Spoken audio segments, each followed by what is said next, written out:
When you introduce new flavors, you think that there's going to be some cannibalization of your other flavors as well as a lift. So we've been able to kind of figure out percentage-wise that this is what is expected.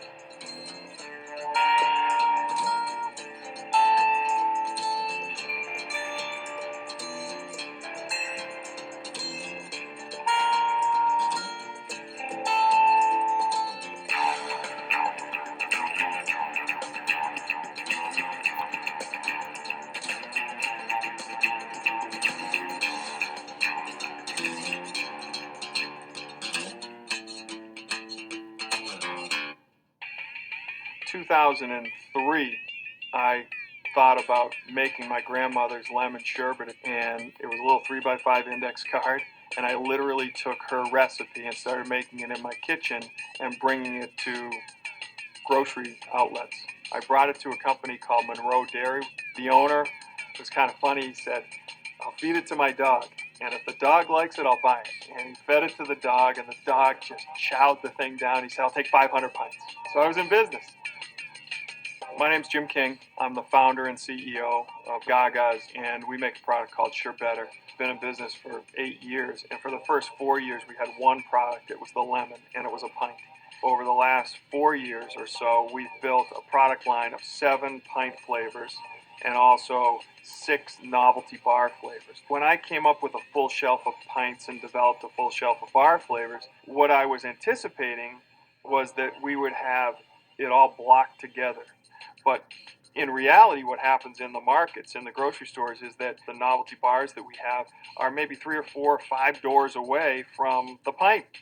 With the frozen foods, that's really a hard thing marketing-wise. If you have a chip or a dry grocery product, you can do a big end cap that as people walk in the store, they see this big product, and if the packaging catches them and all that, then it draws them to the product. We're behind a freezer door.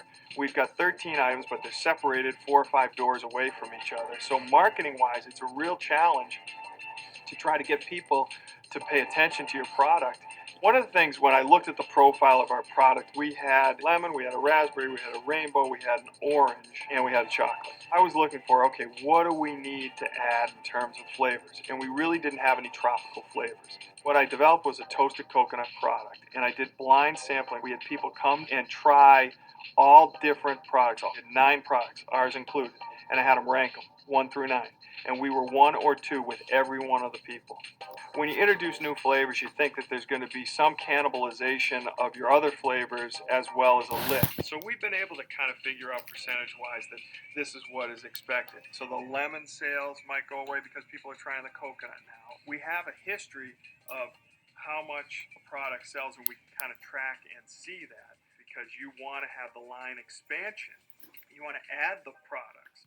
One of the things we really struggle with is how we position our product. When you look at the total ice cream sales, 4% of it is sorbet or chirp.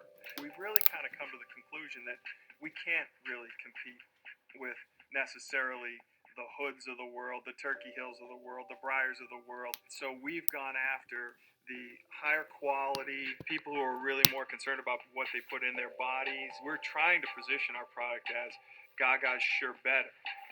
The reason we came up with the name Sure Better is because it didn't fit the profile of a sherbet.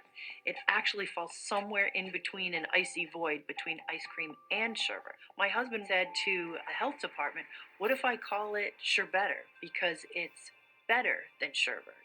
So they said, sure, that works as long as you just don't call it sherbet. What has been really difficult to market is most people say, I still don't get what you are. We have this name, this word, Gaga, that is a memorable name. Instead of hanging our hat on Sure Better, which really wasn't all that memorable, we hung our hat on Gaga. So we really changed our whole packaging to focus on the word Gaga. Honestly, I don't think we've had a very scientific approach to our market research. We've actually just called upon our own resources as educated people, our family and friends, done a little bit of focus group research. But when you're starting up a company and you have very limited finances, you have to put it into the basic things. You have to pay for the product, the storage, the transportation, and Unfortunately, the marketing dollars are kind of the last thing. A mistake we've made is probably mismarketing the product, trying to market it as something that it's not because we thought that would be more appealing to a consumer. As far as what we would do differently, it would definitely be doing focus groups and doing research out of the gate.